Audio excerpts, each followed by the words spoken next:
સત્રની શરૂઆત કરી રહી છે ત્યારે આ પ્રસંગે ઉપસ્થિત ઓલ ઇન્ડિયા કોંગ્રેસ સમિતિના મહામંત્રી અને સાંસદ આદરણીય મુકુલ વાસનિકજીનું આ ધરણીધર ભગવાનની ધરતીમાં હૃદયથી સ્વાગત કરું છું।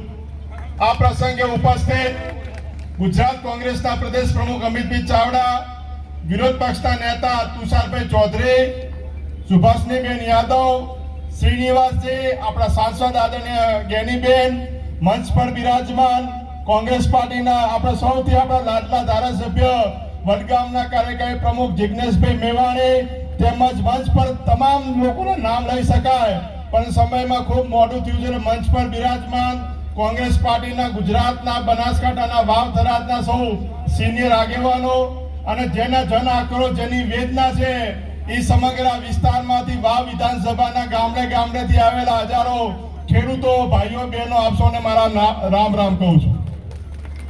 જન આક્રોશ શેનો કે આજથી 3 મહિના પહેલા પૂર આવ્યું અને આજે લગભગ 2.5 મહિના ઉપર સમય થઈ ગયો, તેમ છતાં સરકાર દ્વારા આજે ખેડૂતોને, મજદૂરોને સહાયના નામે 1 રૂપિયો નથી આપ્યો। એના વિરોધમાં આપણો જન આક્રોશ શેનો કે બિહારની અંદર ચૂંટણીની અંદર કોઈ ફોર્મ ભર્યા વગર, કોઈ કેવાયસી કરાયા વગર ચૂંટણી જીતવા માટે મહિલાઓના ખાતામાં 30,000 કરોડ રૂપિયા નાખે, પણ આપણા વાવ થરાદના ખેડૂતોને આજે ફોર્મ ભરવા માટે લાઈનમાં ઉભા રાખે, એનો આપણો જન આક્રોશ।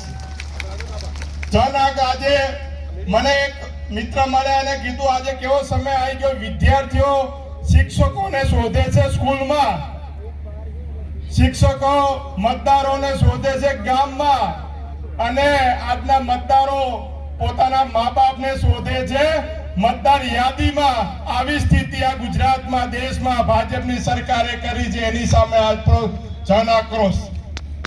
આપણી સ્પષ્ટ માંગ છે કે અમારે તમે નાની મોટી સહાય આપશો, નહીં આપો ચાલશે, પણ અમારું ધિરાણ માફ કરો, એ આપણી માંગણી માટે આપે સૌ અહીંયા મોટી સંખ્યામાં ઉપસ્થિત।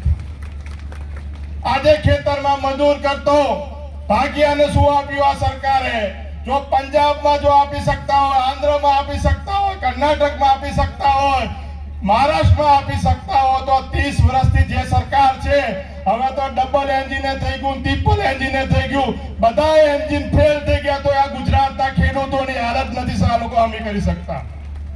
ત્યારે આ બાબતે મોટી સંખ્યામાં આવ્યા છે ખેડૂતોને પણ ખૂબ ખૂબ આભાર। જ્યારે પણ લડત આપે ખેડૂતો માટે લડ્યા, ત્યારે તમે હજારોની સંખ્યામાં જાય, સુઈગામમાં હોય, થરાદમાં હોય, હર જગ્યાએ આવ્યા છો। આજે સાહેબ આજે આપણી યાત્રા શરૂ થવાની હતી, આમ તો શિયાળુ સિઝન ચાલુ થવાનો, પિયત થવાનો 20 દિવસનો સમય વીતી ગયો, પાણી ના આપ્યું, પણ જેવી ખબર પડી કોંગ્રેસની જન આક્રોશ યાત્રા શરૂ થવાની છે તો છેલ્લા 3-4 દિવસથી કેનાલો ચાલુ કરી દીધી છે।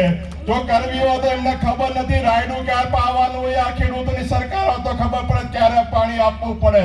અત્યારે રાયડાની સીઝન જતી રહી, જીરું પાવાની સીઝન જઈ રહી છે, તેમ છતાં કેનારો રિપેરિંગ નથી કરી। આજે ખબર છે કે ખેડૂતો મોટી સંખ્યામાં ભેગા થવાના છે, તો સાફ સફાઈ કર્યા વગર ડાયરેક્ટ પાણી નોખી રહ્યા છે। ભ્રષ્ટાચાર સિવાય કોઈ આ યોજના સરકારમાં હોતી નથી। ના વિરોધમાં આપણી જન આક્રોશ રેલી છે। ફરીથી હૃદયપૂર્વક સમગ્ર જિલ્લાના તાલુકાના 5 તાલુકાના પ્રમુખો વતી પણ હું બહુ બધાનો હાર્દિક સ્વાગત કરું। અમારા રામ રામ।